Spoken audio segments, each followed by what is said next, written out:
కౌటిల్యుడి అర్థశాస్త్రం గురించి కొంత తెలుసుకుందాం. ఈ కౌటిల్యుడికి చాణక్యుడు, విష్ణుగుప్తుడు అనే పేర్లు ఉన్నాయి.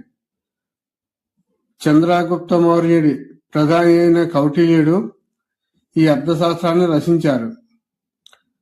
కౌటిల్యుడు రచించిన అర్థశాస్త్రం భారత రాజకీయ పరిపాలన, ఆర్థిక ఆలోచనలో అత్యంత ప్రాముఖ్యమైన గ్రంథం.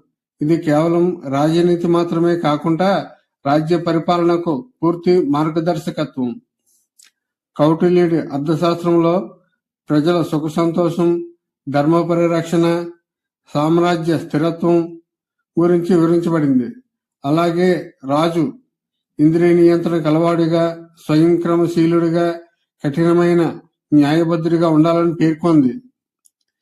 రాజు ఒంటరిగా పాలించకూడదని, నిపుణులైన మంత్రులతో నిర్ణయాలు తీసుకోవాలని, మంత్రుల ఎంపికలో గోప్యత పరీక్షలు ఉండాలని తెలిపింది. అలాగే విస్తృతమైన గూఢాచార వ్యవస్థ, అంతర్గత బాహ్య సమాచార సేకరణ, శత్రు రాజ్యాలపై గూఢ సమాచారం సేకరించాలని పేర్కొంది. అలాగే పన్నుల సేకరణ, వ్యవసాయం, పశుపోషణ, వాణిజ్యం, యుద్ధ తంత్రాలు, సైనిక విధానాలు, న్యాయ వ్యవస్థ గురించి వివరిస్తుంది కౌటిల్యుడి అర్థశాస్త్రం. కౌటిల్యుడి అర్థశాస్త్రం పరిపాలన, రాజనీతి, యుద్ధ వ్యూహాలకు సంబంధించి ఒక విశాలమైన సమగ్రమైన గ్రంథం.